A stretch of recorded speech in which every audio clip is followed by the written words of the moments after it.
Native, educating the nation. तो देखिए civilising the native का मतलब होता है, पहले तो समझिए नेटिव का मतलब। नेटिव का मतलब होता है अगर आप जिस जगह को बिलोंग करते हैं ना, जैसे कि हम सब इंडिया में रहते हैं तो हम इंडिया के नेटिव हुए। आप जिस शहर में रहते हैं आप उस शहर के नेटिव हुए। तो सिविलाइजिंग द नेटिव का मतलब होता है जिस जगह के लोग हैं, जो उस जगह रहने वाले लोग हैं, उनको सभ्य बनाना।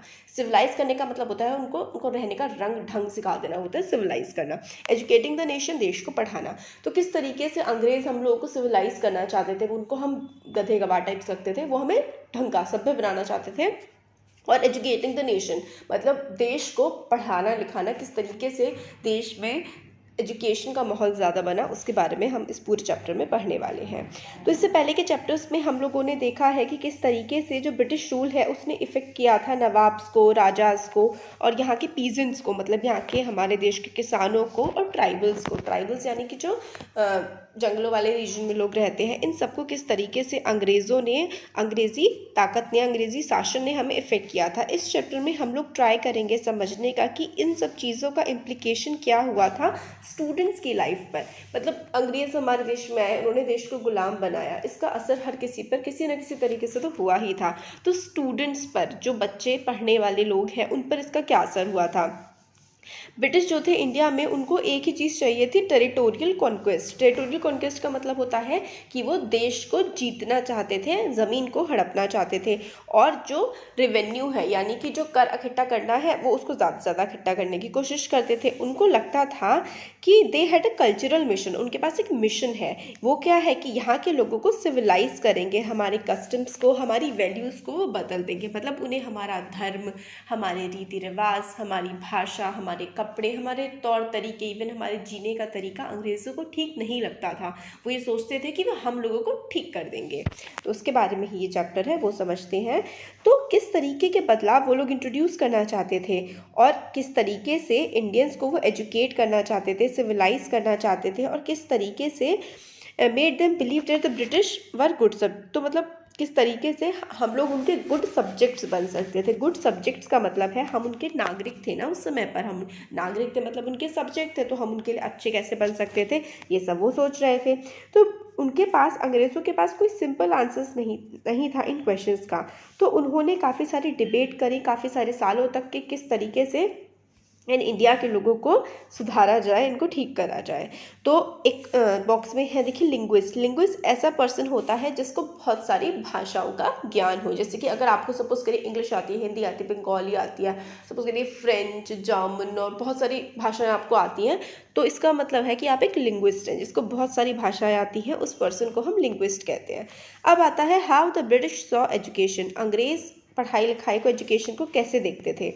तो देखते हैं इसमें, let us look at what British thought and did and how some of the ideas of education that we now take for granted evolved in 200 years. तो आज हम देखेंगे कि किस तरीके से अंग्रेज एजुकेशन को लेते थे। तो आज जो एजुकेशन का पैटर्न है वो 200 सालों में, जब अंग्रेज़ों ने देश पर राज किया, तो किस तरीके से वो इवॉल्व हुआ है। इस प्रोसेस में हम लोग इंक्वायरी करेंगे कि इंडियंस जो हैं वो ब्रिटिश के आइडियाज़ पर, इंडियंस ने कैसे रिएक्ट किया था। मतलब ब्रिटिश के जो हमें पढ़ाने लिखाने के आइडियाज़ थे, हमें बदलने के आइडियाज़ थे, उस पर हमारे देश के ही लोगों का कैसा रवैया था, क्या वो चाहते थे, और किस तरीके से इंडिया के लोगों ने ही अपने व्यूज़ डेवलप करे पढ़ाई लिखाई के बारे में। तो अब आता है द ट्रेडिशन ऑफ ओरिएंटलिज्म। अब ये ओरिएंटलिज्म का ट्रेडिशन क्या है, तो ये देखते हैं।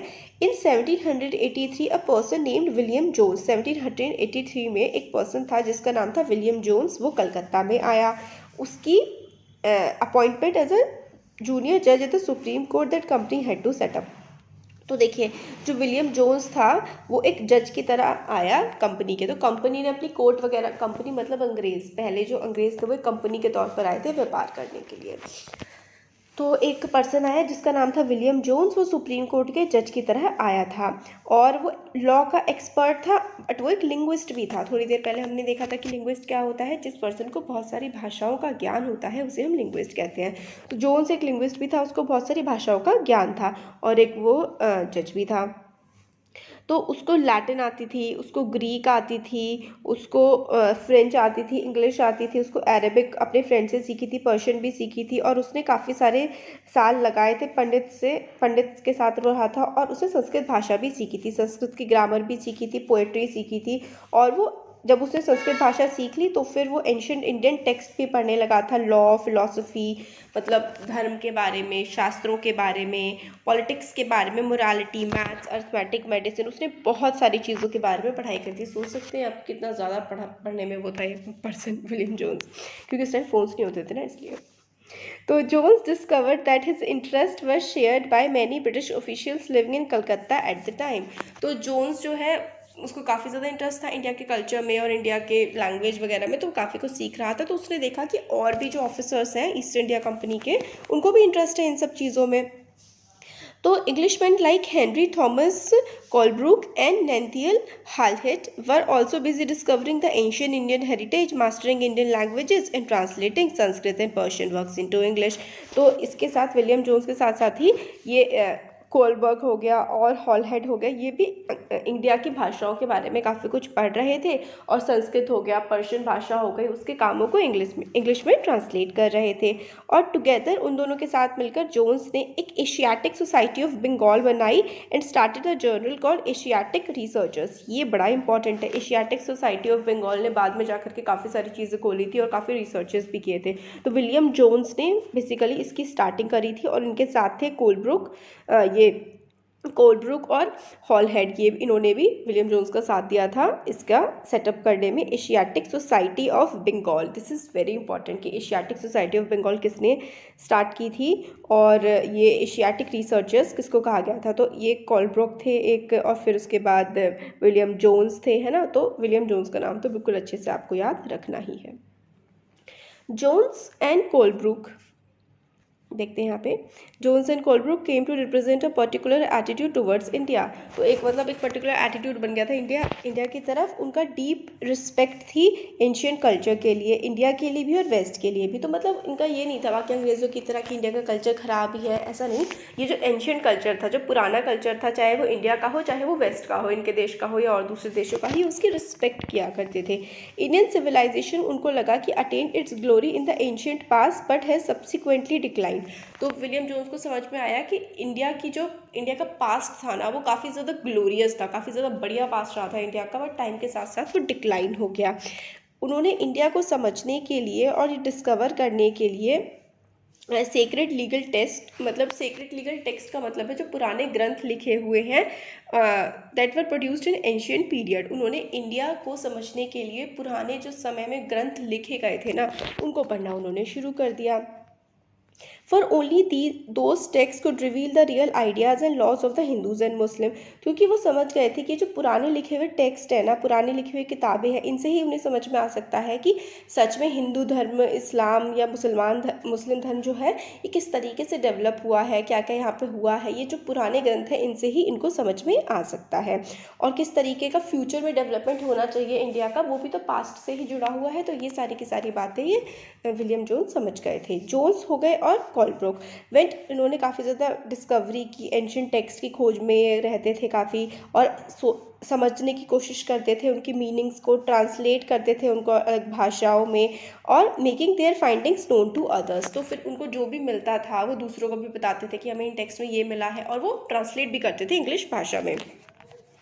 उनको लगा कि ये जो प्रोजेक्ट है ये सिर्फ ब्रिटिशर्स को ही हेल्प नहीं करेगा इंडिया के कल्चर के बारे में सीखने के लिए, बट इंडियंस को भी हेल्प करेगा अपनी हेरिटेज को डिस्कवर करने में, क्योंकि इंडिया के लोग बेसिकली अपनी पुरानी चीज़ों को भूल से गए थे कि हमारा पास्ट कितना ज़्यादा ग्लोरियस रहा था, कि अंग्रेज़ों का पास्ट ये सब तो हमारे पास्ट के आगे कुछ था ही नहीं, ये सब चीज़ इंडियंस खुद भूल चुके थे।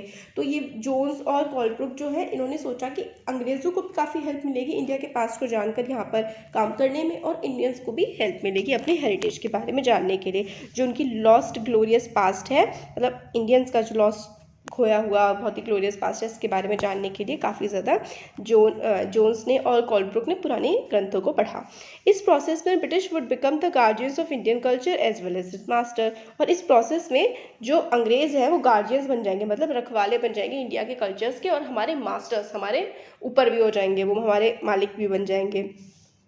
इन्फ्लुएंस्ड बाय, इस तरीके के आइडियाज़ से इन्फ्लुएंस होकर काफ़ी सारे कंपनी के ऑफिशियल्स जो थे ना, उन्होंने आर्ग्यू किया कि ब्रिटिश को प्रमोट करना चाहिए Indian rather than western learning. तो काफ़ी सारे लोग जैसे कि ये कोलब्रुक हो गया और विलियम जोन्स हो गए, इन्होंने कहा कि आप अंग्रेज़ों की जो आपके मतलब ब्रिटेन में हमारी पढ़ाई चलती है उस तरीके की सिर्फ पढ़ाई ना हो, जो इंडिया के कल्चर में ही पहले से पढ़ाई लिखाई का चीज़ें रही हैं वैसी पढ़ाई लिखाई होनी चाहिए। उन्होंने फील किया कि इंस्टीट्यूशन को एनकरेज करना चाहिए कि भाई एंशियंट इंडियन टेक्स्ट को भी पढ़ाएं, संस्कृत पढ़ाएं, पर्शियन पढ़ाएं, पर्शियन में संस्कृत में जो किताबें लिखी गई हैं, लिटरेचर है, जो पोएट्री है, उनको भी पढ़ाया जाए। ऑफिशियल्स को लगा कि हिंदूज़ को, मुस्लिम्स को ought to taught what they were already familiar with, कि मतलब हिंदू मुस्लिम इन लोगों को वही पढ़ाना चाहिए जो इनको पहले से आता है, और वो उनको वैल्यू भी करेंगे और उनको समझेंगे भी। और ना ऐसे सब्जेक्ट्स हमें हिंदुओं को और या फिर मुसलमानों को नहीं पढ़ाने चाहिए जो सब्जेक्ट्स उनको समझ में ही नहीं आता है, जो सब्जेक्ट्स उनके लिए एलियन है। एलियन का मतलब है यहाँ पर जो सब्जेक्ट्स उनके लिए बिल्कुल बाहर के हैं, वो सब्जेक्ट्स हमें इंडियंस को नहीं पढ़ाने चाहिए। काफ़ी सारे ब्रिटिशर्स का, जैसे कि जोन्स है, उनका ये भी मानना था। ओनली देन दे बिलीव, इस तभी वो, जब हम ये कहते थे जोन्स कि हम उन्हें सिर्फ ब्रिटिश की ही बातें बताते रहेंगे, अपने देश के मतलब इंडिया की बातें नहीं बताएंगे, तो मतलब वो हमें से कनेक्ट इतना नहीं कर पाएंगे। अगर हम उन्हें उनके पास्ट के बारे में और उनको समझाएंगे कि उनका पास्ट कैसा था, हमारा कैसा था, देखो हमारा कितना अच्छा है उनसे, तभी तो वो हमें मान पाएंगे। तो ब्रिटिश को ये होप थी कि भाई नेटिव्स के बारे में आप उन्हें पढ़ाएंगे तो उनका दिल जीत पाएंगे, और दिल जीतेंगे तो एरियल हम लोगों की वो रिस्पेक्ट भी करेंगे और हमारे राज को वो एक्सेप्ट भी करेंगे। तो मतलब क्या था, उन्होंने, विलियम जोन्स ने, कोलब्रुक ने और बाकी सारे लोगों ने क्या कहा कि भाई सिर्फ हमारा ब्रिटेन का ही पास्ट मत पढ़ाओ इंडियंस को, इंडिया का भी पढ़ाओ, ताकि वो हमारी रिस्पेक्ट करें, अंग्रेज़ों की रिस्पेक्ट करेंगे और हमारे लिए काम भी करेंगे और हमें इज्जत भी करेंगे हमारी, है ना। तो ये वाली बात हुई। फिर इस ऑब्जेक्टिव से एक मदरसा, मदरसा एक अरबिक शब्द होता है, एक स्कूल ही होता है मदरसे, आप समझ लीजिए कि भाई इंडियंस को उनके ही भाषा में, उनके ही कल्चर के हिसाब से पढ़ाया जाए, इसलिए जो है एक मदरसा इस्टेब्लिश किया गया 1781 में, ताकि प्रमोट की जा सके अरबिक और पर्शियन और इस्लामिक लॉ को। हिंदू कॉलेज में इस्टेब्लिश किया गया बनारस में 1791 में, ताकि एनकरेज किया जा सके संस्कृत टेक्स्ट को, मतलब संस्कृत में जो चीज़ें लिखी हुई हैं और कंट्री को चलाने के लिए जिन चीज़ों को काम में लाया जा सकता है। तो 1781 में जो है कलकत्ता में मदरसा इस्टेब्लिश किया गया। दिस इज़ वेरी इंपॉर्टेंट, ये याद रखना है कि 1781 में कलकत्ता में मदरसा इस्टेब्लिश किया गया। और 1791 में जो है हिंदू कॉलेज, 1791 में हिंदू कॉलेज इस्टेब्लिश किया गया। तो 1791 में हिंदू कॉलेज, 1781 में कलकत्ता पे मदरसा इस्टेब्लिश किया गया, ताकि इंडियंस को उनकी ही लैंग्वेज में पढ़ाया जा सके। अब देखिए वॉरेन हेस्टिंग्स के और रिचर्ड वेस्ट मैकॉर्ड और विक्टोरिया मेमोरियल में कलकत्ता में ये इनकी ऐसे करके पिक्चर बनाई हुई है। तो देखिए दिस इमेज शो करती है कि किस तरीके से जो orientalist thought of British power in India, तो ओरिएंटलिस्ट कौन होते हैं अभी देखेंगे कि वो ब्रिटिश पावर के बारे में क्या सोचते थे। आप नोटिस करेंगे कि हेस्टिंग्स जो है वो किस तरीके से ऐसे ऊपर मजेस्टिक से फिगर है, वो ऊपर खड़ा हुआ है। And enthusiastic supporter of orientalist is place between the standing figure of a Pandit on one side and a seated Munshi on the, ये देखिए मुंशी बैठा हुआ है और ये पंडित हैं, और यहाँ पर हेस्टिंग्स खड़ा हुआ है और उनसे ऊंचा है।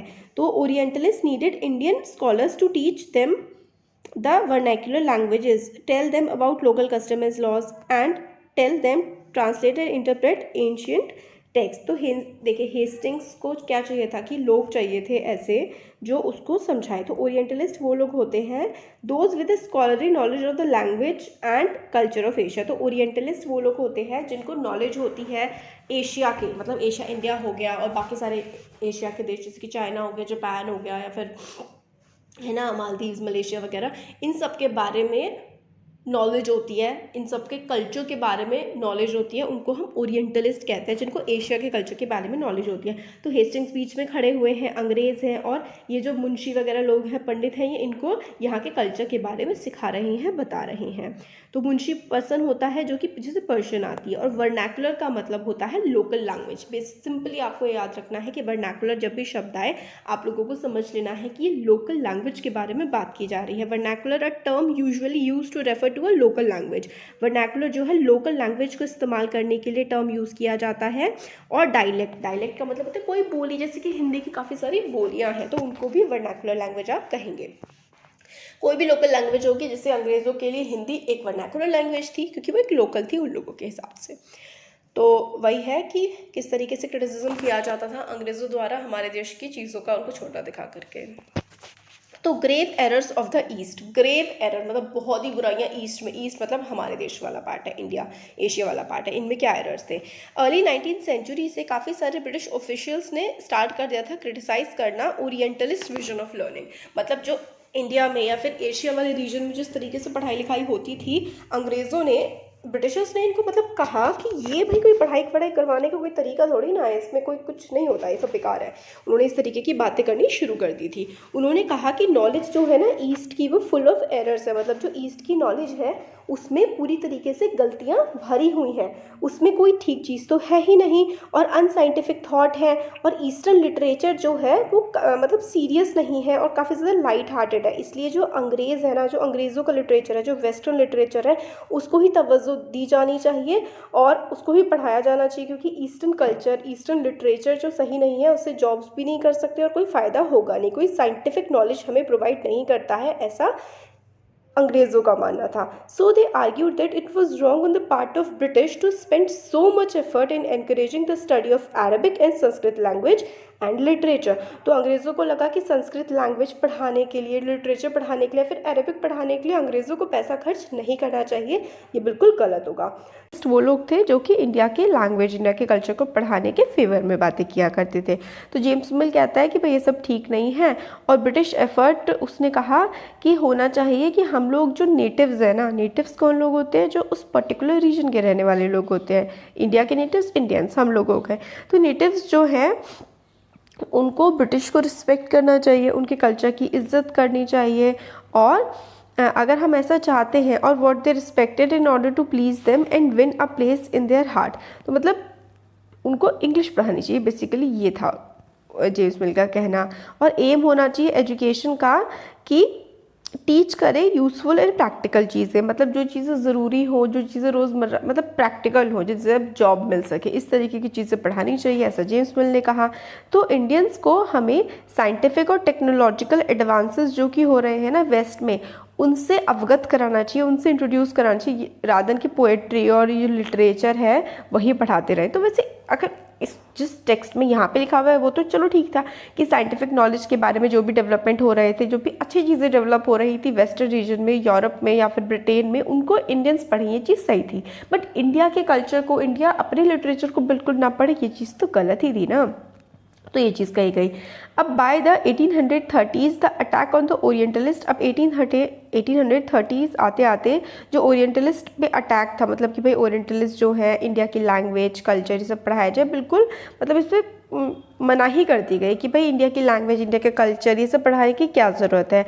थॉमस बेनिंगटन मकॉले, अब इसको मकॉले से आप लोग याद रख सकते हैं। मकॉले बहुत ज़्यादा क्रिटिकल था कि भाई इंडिया तो बिल्कुल ही ख़राब है, इंडिया की लैंग्वेज, इंडिया का कल्चर, इंडिया का लिटरेचर, इंडिया की पढ़ाई लिखाई, एजुकेशन सब बेकार है, और अगर हम इसमें पैसा लगाएंगे ब्रिटिश अपना, तो वो पैसा डूबेगा।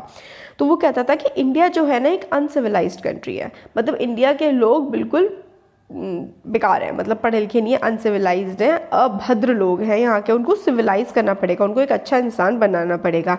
इसलिए वो कहता था कि ईस्ट की यानी कि इंडिया की कोई भी नॉलेज की ब्रांच ऐसी नहीं है जो कि इंग्लैंड से कंपेयर की जा सके। इंग्लैंड की पढ़ाई लिखाई बहुत अच्छी है, इंडिया की बहुत बेकार है। और हु कुड डिनाई डिक्लेयर्ड मकॉले कह सकता है कि मकॉले कहता था कि एक सिंगल शेल्फ हो, मतलब 10 किताबें आप रख दो यूरोप की, और पूरा का पूरा इंडिया का लिटरेचर, अरब का लिटरेचर एक साथ मिला करके रख दो, तो जो एक शेल्फ है ना इंग्लिश की, वो ज़्यादा इंपॉर्टेंट होगी, ज़्यादा सही होगी, क्योंकि जो इंडिया का लिटरेचर है, संस्कृत का, अरेबिया का, सब कुछ बहुत ही ज़्यादा ख़राब है, ऐसा मकॉले का मानना था। उसने कहा कि ब्रिटिश गवर्नमेंट जो है इंडिया में, उसको वेस्ट नहीं करनी चाहिए ओरिएंटल लर्निंग में अपना पैसा। ओरिएंटल लर्निंग क्या थी? इंडिया का कल्चर जो है, इंडिया की लैंग्वेज, इंडिया का लिटरेचर को पढ़ाने के लिए ब्रिटिशर्स को बिल्कुल भी पैसा नहीं खराब करना चाहिए, वो तो वेस्ट ऑफ मनी है। काफ़ी सारी एनर्जी और पैशन के साथ मकॉले ने एम्फेसाइज किया कि भाई इंग्लिश को हमें पढ़ाना चाहिए। तो मकॉले ने कहा कि भाई इंग्लिश पढ़ाना बहुत ज़्यादा ज़रूरी है, इससे क्या होगा, इंडियंस जो हैं वो इंग्लिश भाषा को समझ पाएंगे और हमारा इंग्लिश का जो फाइनेस्ट लिटरेचर है और वर्ल्ड में क्या क्या चीज़ें हो रही हैं ये सब उन्हें पता लगेगा। वेस्टर्न वर्ल्ड में क्या क्या डेवलपमेंट्स हो रही है, वेस्टर्न वर्ल्ड की साइंस, वहाँ की फ़िलोसफी, वहाँ पे जो भी कुछ चल रहा है वो इनको अच्छे से पता लगेगा। इंग्लिश जो है वो अगर हम लोगों को पढ़ाएंगे तो उनका टेस्ट चेंज करेगा, उनकी वैल्यूज चेंज करेंगे और उनकी कल्चर चेंज हो जाएगा। तो अगर इंग्लिश लैंग्वेज पढ़ाएंगे तो अपना कल्चर इंडियंस भूल जाएंगे और ब्रिटेन में जिस तरीके से रहन सहन है, वहाँ के तौर तरीके हैं जीने के, उसको इंडियंस अपना लेंगे।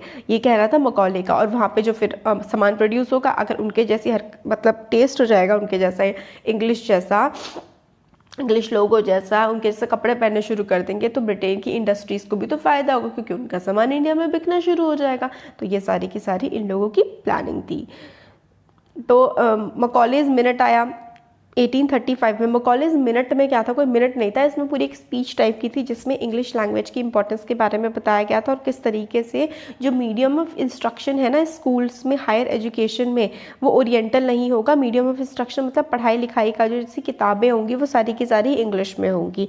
तो ओरिएंटल इंस्टीट्यूशंस जिसमें लोकल लैंग्वेजेस, लोकल कल्चर पढ़ाया जाता था, जैसे कि कलकत्ता मदरसा हो गया, बनारस जो कि विलियम जोन्स ने इस्टेब्लिश किए थे, बनारस, कलकत्ता, कोलब्रुक वगैरह ने, उन सबको पैसा वैसा ब्रिटिश गवर्नमेंट नहीं देगी, ये सब तो फालतू की चीज़ें हैं जो कोई फ़ायदा नहीं होगा, ऐसा मानना था मकॉले का। तो उसने कहा कि ये सारे के सारे जो इंस्टीट्यूशंस हैं ना जो पढ़ा रहे हैं ओरिएंटल लैंग्वेज, मतलब संस्कृत हो गया, उर्दू हो गया, पर्शियन हो गया, ये टेम्पल ऑफ डार्कनेस है, मतलब ये तो अंधेरा फैला रहे हैं, कोई फ़ायदा नहीं होगा। और इसकी वजह से जो है ये सब चीज़ें एकदम ख़राब होती जा रही है। इंग्लिश टेक्स्ट बुक पढ़ानी चाहिए स्कूल्स में ताकि लोगों का भला हो। तो ऐसा मानना था मकॉले का कि इंग्लिश भाषा से ही लोगों का भला हो सकता है। लैंग्वेज ऑफ द वाइस, तो मकॉले कहता था कि भाई ये तो होशियारों की लैंग्वेज है। सारी की सारी पार्टीज़ एग्री कर रही थी कि कॉमन जो लैंग्वेज है ना नेटिव्स की, वो इंडिया की बिल्कुल बेकार है, उसमें कोई लिटरेचर नहीं है, कोई साइंटिफिक इन्फॉर्मेशन नहीं है और वो इतनी ख़राब है कि जब तक उसको सुधारा ना जाए तब तक उसमें इंग्लिश का भी लिटरेचर ट्रांसलेट नहीं किया जा सकता। ऐसा मकॉले ने कहा था कि इंडिया की लैंग्वेज तो इतनी खराब है कि उनमें कुछ है ही नहीं। तो practical one of the practical uses of dispatch, मतलब वुड्स डिस्पैच जो था, अच्छा हाँ यहाँ पे है, यहाँ तक हमने देख लिया था कि इंग्लिश का कल्चर बहुत अच्छा है, इंग्लिश भाषा बहुत अच्छी है, इंडिया का सब कुछ बेकार है। अब एजुकेशन फॉर कॉमर्स, मतलब पढ़ाई लिखाई व्यापार के लिए। तो देखिए 1854 आते आते कोर्ट ऑफ डायरेक्टर्स जो थे ना ईस्ट इंडिया कंपनी के लंदन में, देखिए लंदन में कंपनी थी एक, पहले अंग्रेज़ हमारे देश में व्यापारियों के तौर पर आए थे, वो कोई राजवाज करने के उससे नहीं आए थे कि हम इन्हें गुलाम बना लेंगे, बट धीरे धीरे उन्होंने हमारे देश में देख ली कमियाँ और वो उन्होंने कर लिया राज, हरा दिया यहाँ के राजाओं को। तो 1854 में कोर्ट ऑफ डायरेक्टर्स क्या था, कंपनी का एक पार्ट था। ईस्ट इंडिया कंपनी का जो कोर्ट ऑफ डायरेक्टर था लंदन में, उन्होंने एक एजुकेशनल डिस्पैच भेजा गवर्नर जनरल ऑफ इंडिया। उस समय पे गवर्नर जनरल होने लगे थे, ये इससे पहले के चैप्टर्स में हम लोग पढ़ चुके हैं। तो 1854 में तो लगभग 100 साल होने वाले थे उनको राज करते करते हमारे देश पे। तो उन्होंने एक एजुकेशनल डिस्पैच भेजा कि भाई इस तरीके से इस देश की इंडिया की पढ़ाई लिखाई होगी, जिसको वो चार्ल्स वुड ने भेजा। तो इसको वुड्स डिस्पैच के नाम से ये फेमस हो गया कि एजुकेशन फॉर कॉमर्स। तो मतलब वुड्स डिस्पैच आया 1854 में कि किस तरीके से पढ़ाई लिखाई होगी। इसमें एक एजुकेशन पॉलिसी आउटलाइन की गई जो कि इंडिया में फॉलो की जाएगी और एम्फेसाइज किया गया, मतलब जोर दिया गया कि practical benefits of system of European learning की जो यूरोप में जिस तरीके से पढ़ाई लिखाई होती है।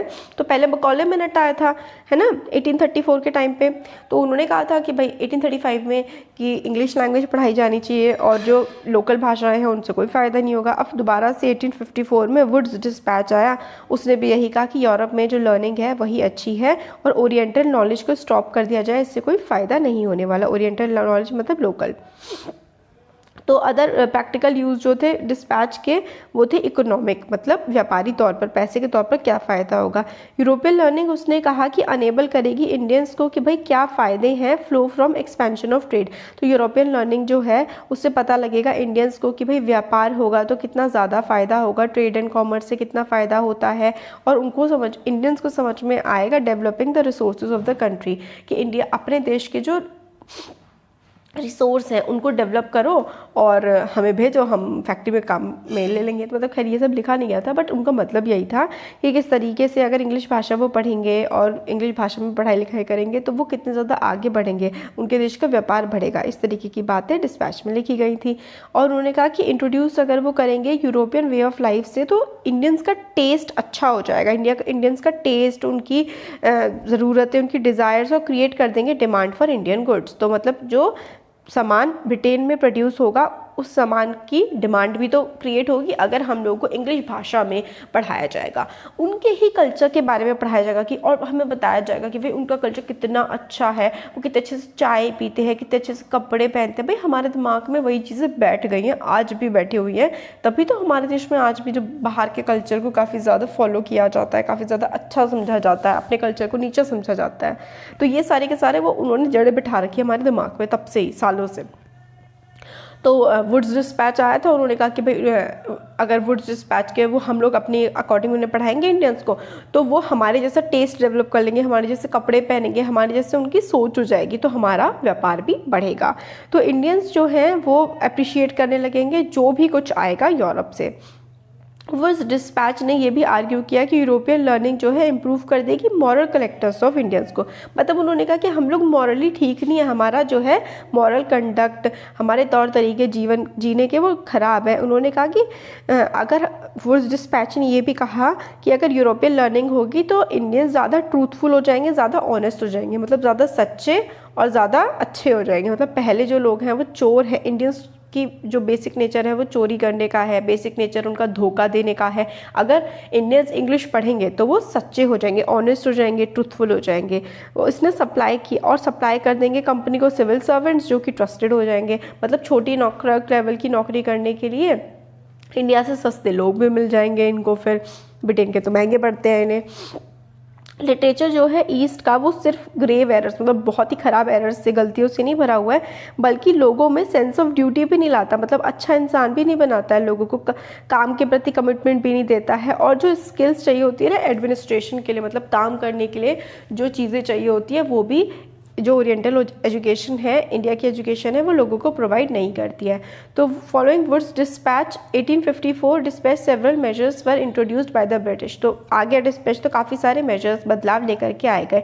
एजुकेशन डिपार्टमेंट जो था गवर्नमेंट का उसको एक्सटेंड कर दिया गया काफ़ी सारे एजुकेशन के मैटर्स को अपने अंदर लेने के लिए। काफ़ी सारे स्टेप्स लिए गए ताकि यूनिवर्सिटीज़ भी इस्टेब्लिश की जाए। 1857 में जो सिपाही म्यूटिनी हुई थी ना, जिसके बारे में हम लोगों ने इससे पहले के चैप्टर में पढ़ा था, दिल्ली में, मेरठ में, उससे पहले कलकत्ता, मद्रास और बॉम्बे में यूनिवर्सिटी एस्टैब्लिश हो गई थी। तो मतलब यूनिवर्सिटीज एस्टैब्लिश कर दी थी इन लोगों ने और अटेम्प्ट किया था लाने का चेंजेस स्कूल एजुकेशन। मतलब देखिए कुछ तो अच्छे बदलाव भी आए कि हायर एजुकेशन मिलने लगी, हमारे देश के लोगों को नौकरियां मिलने लगी, बट हमारे देश के सिस्टम को पूरी तरीके से नकार देना भी गलत ही था।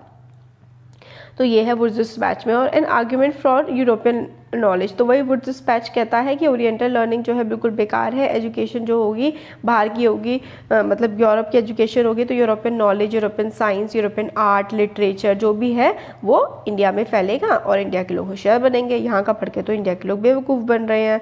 तो बॉम्बे की यूनिवर्सिटी की जो बन रही थी वो दिखा रहे हैं इसमें। अब आता है डिमांड फॉर मॉरल एजुकेशन। यहाँ पर ये जो है मकॉले ये लिखता है, खैर मकॉले का भी है इसमें और थोड़ा सा विलियम कैरी है, तो कैरी का है यहाँ पर। तो इसमें ये लिखते हैं कि argument for practical education strongly criticise किया था क्रिश्चियन मिशनरी ने इंडिया में। तो क्रिश्चियन मिशनरी कौन होते थे? देखिए, एक तो अंग्रेज थे जो कि शासन करने आए थे, उन्हें पैसा कमाने से मतलब था। क्रिश्चियन मिशनरी वो लोग होते थे जो चाहते थे कि इंडिया के लोगों का धर्म बदल दिया जाए, मतलब इंडिया के लोगों को क्रिश्चियन बना दिया जाए, वो क्रिश्चियन मिशनरी होते थे। तो 19th सेंचुरी में काफ़ी ज़्यादा क्रिश्चियन मिशनरीज आने लगे और उन्हें लगा कि भाई इंडिया के एजुकेशन सिस्टम ठीक नहीं है, इसको इम्प्रूव किया जाए, और इंडिया का जो सिस्टम है ओरिएंटल एजुकेशन का वो गलत है, इनको क्रिश्चियन एजुकेशन दी जानी चाहिए। तो 1813 तक ईस्ट इंडिया कंपनी जो है वो क्रिश्चियन मिशनरीज को नहीं आने देती थी इंडिया में। क्यों? क्योंकि इन्हें लगता था कि अगर बहुत ज़्यादा धर्म परिवर्तन करने की लोग कोशिश करेंगे तो इंडिया के लोग तो हैं ही ऐसे, अपने धर्म को बहुत ज़्यादा वो करते हैं, मानते हैं, तो ये हमारे खिलाफ खड़े हो जाएंगे। तो स्टार्टिंग में तो 1813 में तो मिशनरी की एक्टिविटीज़ से मतलब इन्होंने ज़्यादा करने नहीं दी अंग्रेज़ों ने।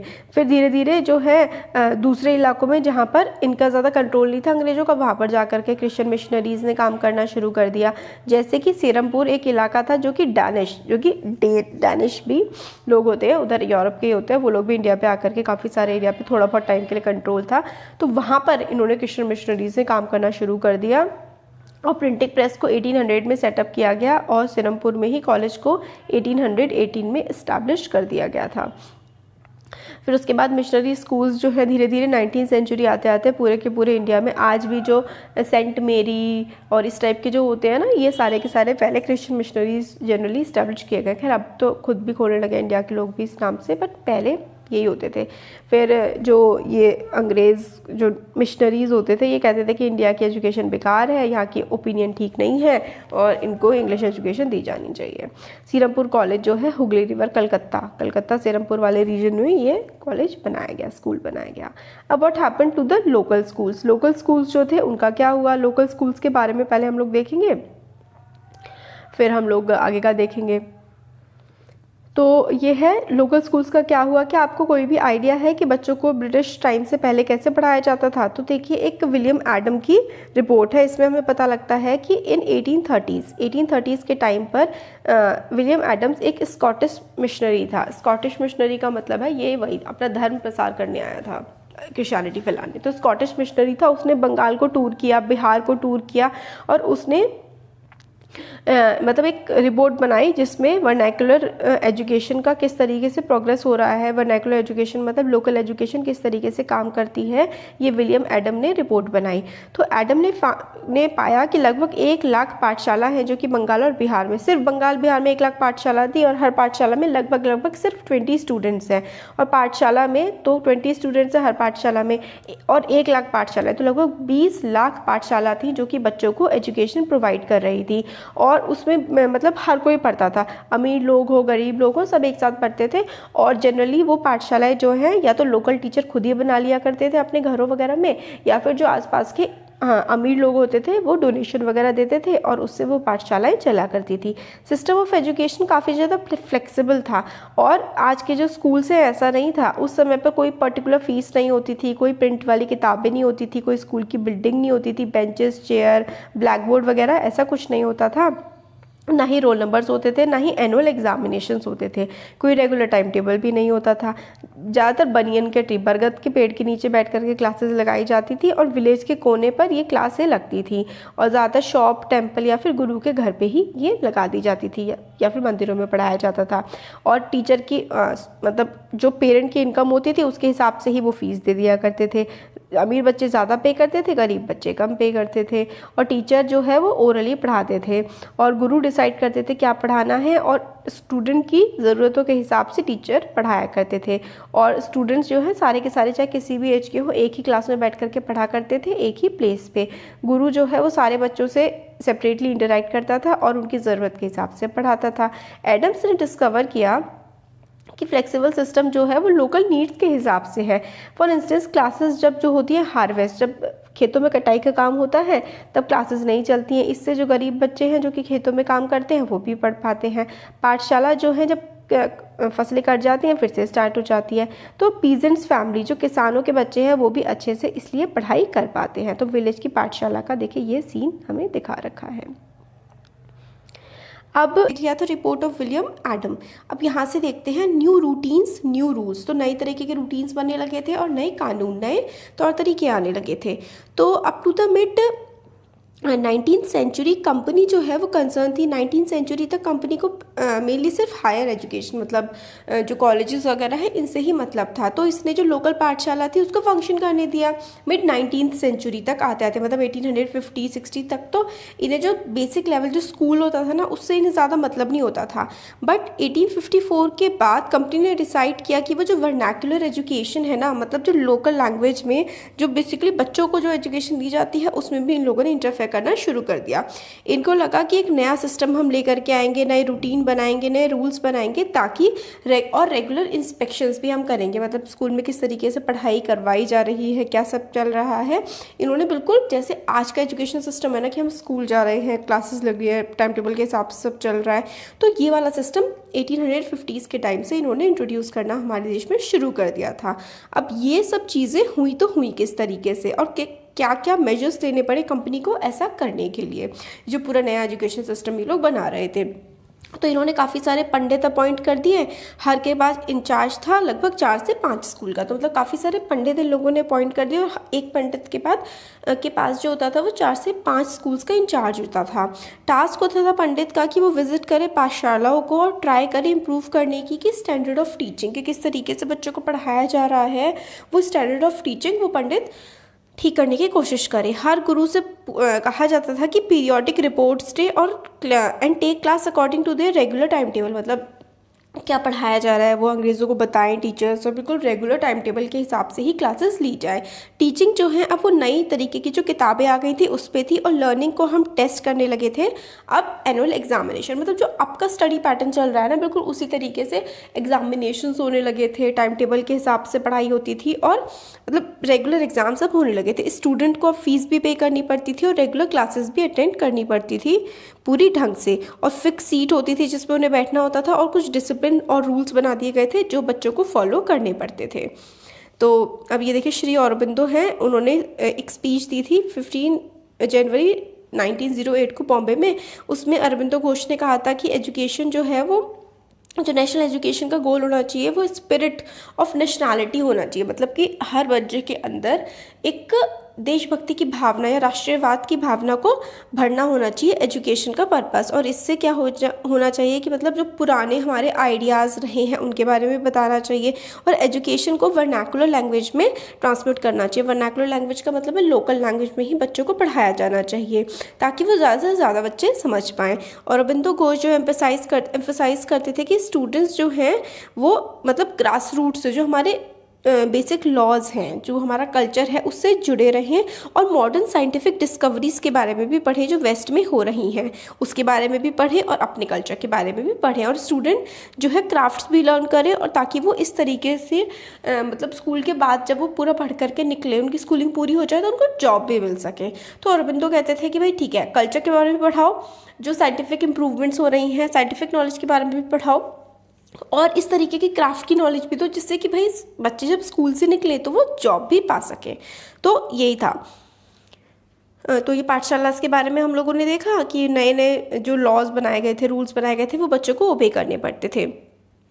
और पाठशाला जो ये सारी की सारी चीज़ें फॉलो करती थी जो गवर्नमेंट ने बताई थी, उनको गवर्नमेंट से पैसे भी मिलते थे, और जो गवर्नमेंट की बताई हुई चीज़ों को फॉलो नहीं करते थे उन्हें गवर्नमेंट से कोई पैसा नहीं मिलता था।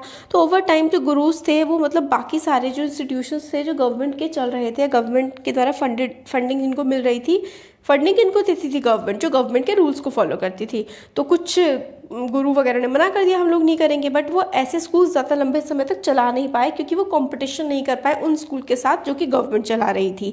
तो ये हुआ।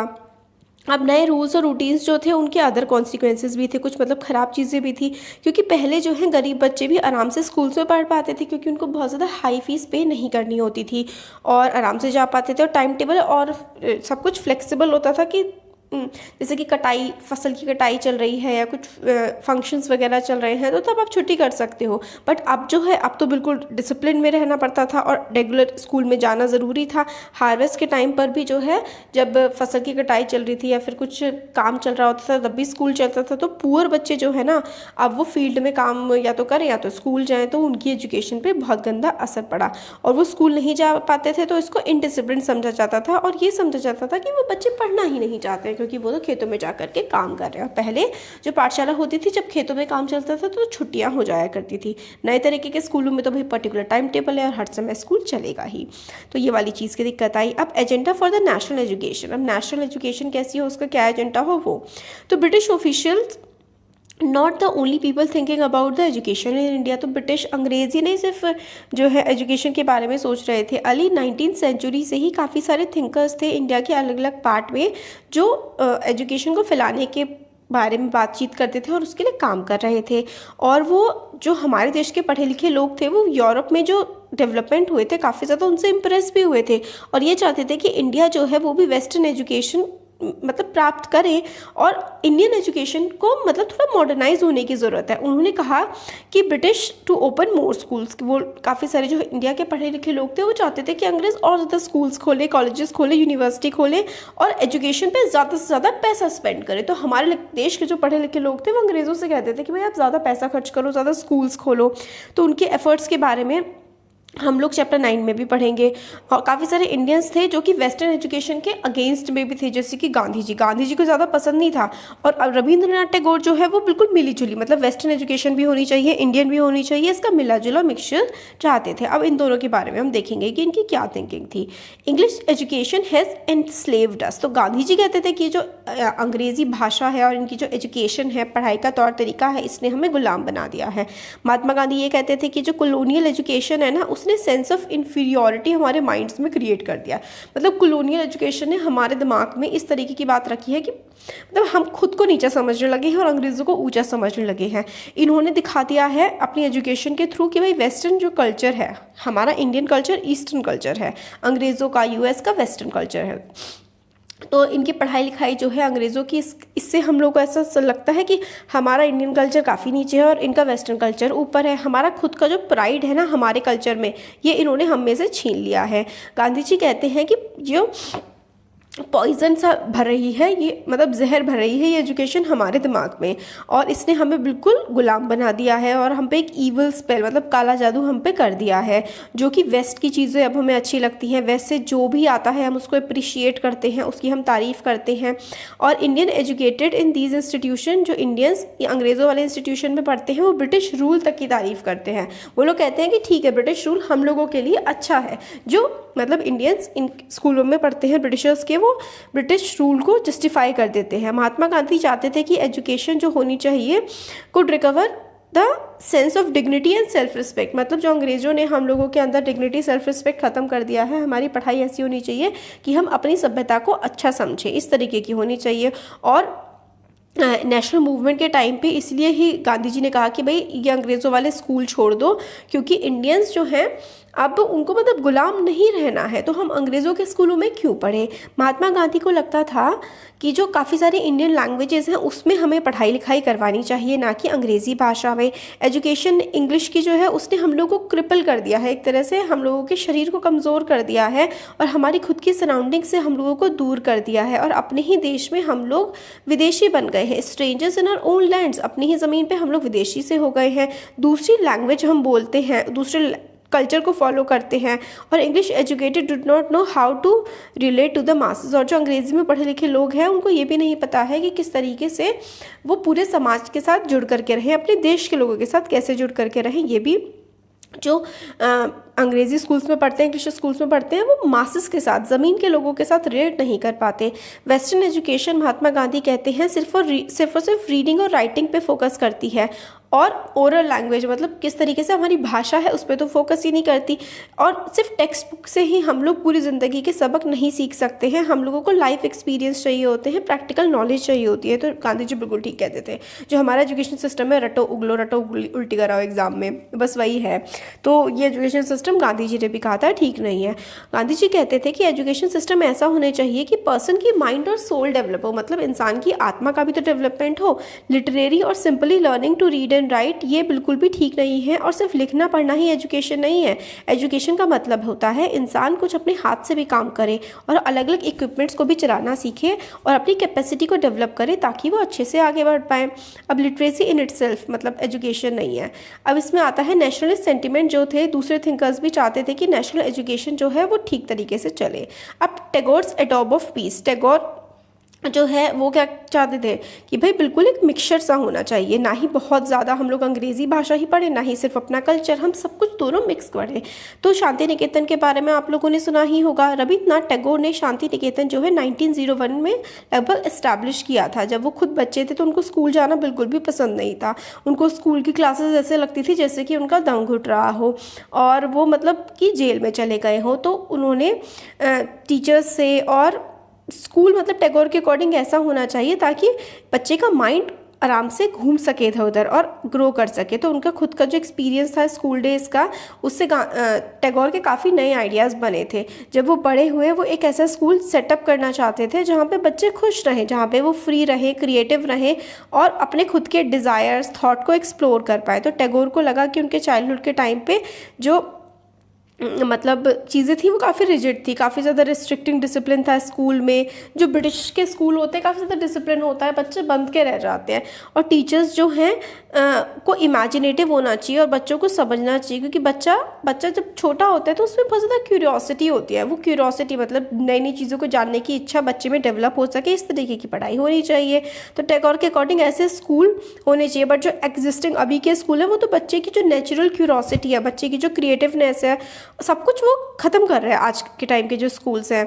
ऐसा टैगोर का मानना था। मतलब टैगोर अपने टाइम के स्कूल्स की बात कर रहे थे। तो स्कूल क्रिएटिव होने चाहिए और स्कूल होने चाहिए बिल्कुल नेचुरल एनवायरनमेंट में। तो कलकत्ता से 100 किलोमीटर दूर उन्होंने शांति निकेतन जो है स्थापित किया और वहाँ पे नेचर के हार्मनी में पढ़ाया जाता था और बिल्कुल खुले में, मतलब पेड़ के नीचे आसपास खूब सुंदर सा गार्डन है और गार्डन में देखिए इस तरीके से बच्चों को पढ़ाया जा रहा है। इस तरीके से क्लासेस लगाने की उन्होंने बात करी।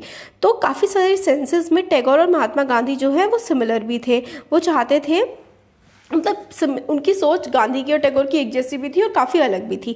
गांधी जो है वो तो वेस्टर्न सिविलाइजेशन और वेस्टर्न की जो मशीन वर्शिप है, मशीनों की पूजा की बिल्कुल पसंद नहीं करते थे गांधी जी, तो जो अंग्रेज़ों की एजुकेशन सिस्टम था। बट टैगोर चाहते थे कि मॉडर्न का और हमारे जो अपने सिविलाइजेशन का है, इंडियन ट्रेडिशन और वेस्टर्न सिविलाइजेशन की एजुकेशन का मिक्सचर होना चाहिए। तो इसलिए शांति निकेतन में साइंस एंड टेक भी पढ़ाया जाता था, आर्ट, म्यूज़िक, डांस, सब कुछ शांति निकेतन में पढ़ाया जाता था। काफ़ी सारे इंडिविजुअल्स, थिंकर्स जो हैं were thus thinking about the way a national education system would be fashioned। तो काफ़ी सारे थिंकर्स और काफ़ी सारे लोगों ने सोचा कि किस तरीके से भाई एजुकेशन सिस्टम हमारा आगे बढ़ना चाहिए। तो काफ़ी सारे चेंजेस भी लाए गए एजुकेशन सिस्टम में इंक्लूड करने के लिए ज़्यादा लोगों को।